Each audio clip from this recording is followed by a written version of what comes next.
Preachers have a few hard sermons, difficult sermons to preach through the year, and I find Confirmation Sunday always a difficult sermon to say something that is in step with the kids' lives and something that I can give to them with my whole heart. So this sermon is really for them, and the rest of you can listen in. The refreshments aren't ready downstairs anyway. The title of the sermon is With Enthusiasm, Please. And I want to tell you a story from the time I was in elementary school. Becca and Eric are in 7th and 8th grade now, moving on quickly to high school, both of them. There was a friend I had named Wally Morrix, and sometime, I may have told this story before, but it's particularly fitting for this day. Wally Morrix looked like Alfred E. Newman in the Mad comic books. You remember reading the Mad comic books? A lot of absolutely blank faces out there. The Mad comic book was kind of a upscale comic book for kids who wanted to learn to be a little radical, within the bounds of parental guidance, of course, but it was a very funny comic book, and Wally had vast portions, vast stories from Mad Magazine memorized. He was a very, very funny, very clever kid, very smart kid. I wish I knew what he was doing today.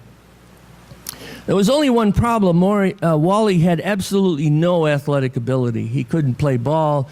Football was a complete mystery to him. He was way too short for basketball. And volleyball he just thought was tedious and boring. And everybody kind of picked on him because he was very small.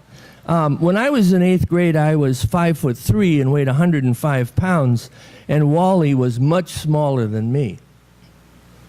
And with this face that he had, he was in for a lot of kidding. But there was one thing that Wally was enthusiastic about. Around 4th grade, we in gym class discovered a game called Red Rover, Red Rover. You know this game? Red Rover, let Stephanie come over, whatever. And you form two lines for those of you who are Red Rover illiterates. You formed two lines with classes on both sides, and you held your wrists with each other like this, and somebody from the other side would try to run through your wrists. And if they broke the wrist, you lost, and they won. That would not be allowed in school today because the lawsuits would be monumental. But in our day, we didn't have that much to do, so we did a lot of Red Rover, and we loved Red Rover. And our gym teacher, Mrs. Koenig, was a huge, powerful woman, a great athlete, and thought that this was one way to toughen people up. So you got to learn how to play Red Rover. Well, Wally started this, and by the time he was in 7th grade, he was obviously the Chicago champion of Red Rover, if not the entire Midwest and maybe the United States. When he started playing as he was younger, the girls would cry. The girls would be linked hands with each other, and little Wally, who was smaller than most of the girls, would come running at them, and they would openly weep when they saw that he was coming in their direction. And a lot of the girls just ran away. They let go of each other and ran because Wally was coming.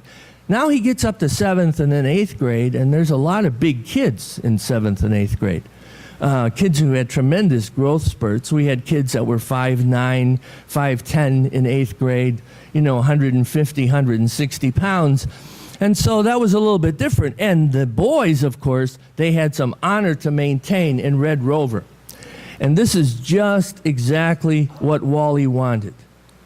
He would pick out the two biggest boys with fierce-looking faces gripping their hands, and he would decide that was where he was going to go through the Red Rover line. And all day before gym class, Wally was excited. He was animated. He couldn't hardly sit still, waiting for this game. He was so enthusiastic about it, it was almost scary.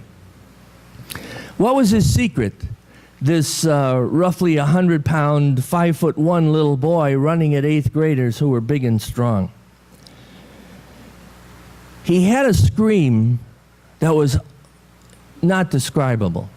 I don't know if a banshee is the right word or something like that. But he had this ear-piercing scream, and he had a look on his face like he was going over the hill at, the Civil War or something, and he had already picked out 15 or 20 people he was going to get. And he was very fast because he was small, and of course he was a little lower than most people, so they had to kind of squat. And as soon as their knees bent, they kept on bending, because when this kid came at them, it was something to see. I've never seen anything like it. I've never seen, not even Pete Rose in baseball, have I seen with such enthusiasm going at that line, and nobody ever stopped him. He broke every line.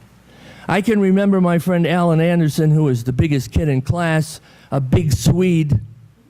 Some of you can identify with that.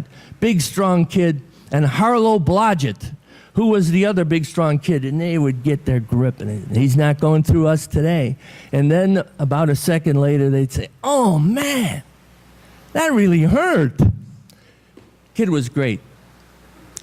Every time I think about being enthusiastic, I think of Wally and the big smile on his face as he went through another line.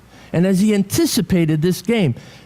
All of you have elementary school memories, and I hope that sometime you write some of these things down. You remember the people that you enjoyed and the people you had trouble with and the teachers that were great teachers and some that were not so great, so that you can remember how enthusiastic you could be at that age.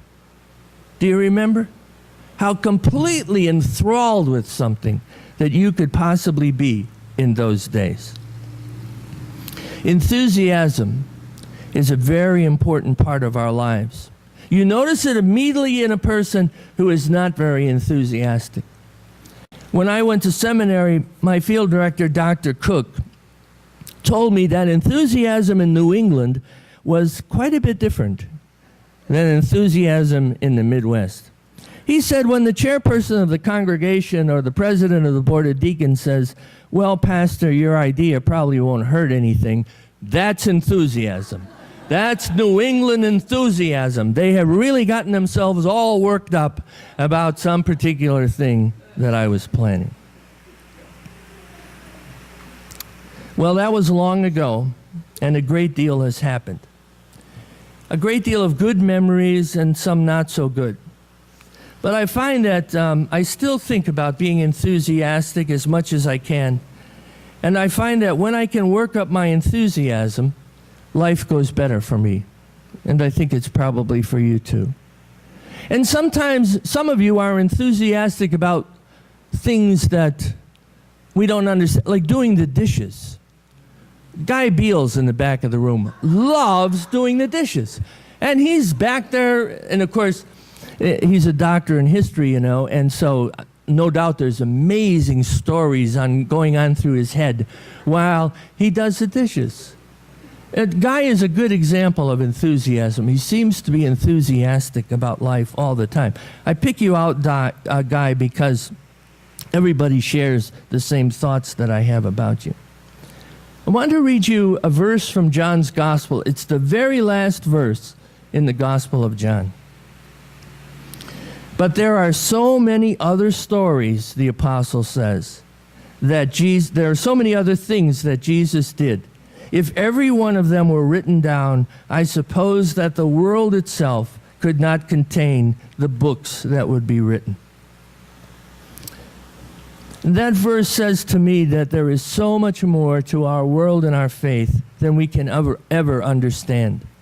And sometimes it's only our own mindset that locks us in to thinking of the world a certain way, in a certain condition, with certain possibilities. And yet then I think of this verse, and there are so many other things that are possible, which we have never heard about this Jesus Christ. It was a long time ago that I remember that story from elementary school, and I must say I'm grateful for the journey till now. I'm grateful for my faith. And I'm also grateful that when I am at my best, which is not always, certainly, but when I am at my best, I am still learning. I am still seeing new things. I'm still deciding in ways that I didn't decide years before.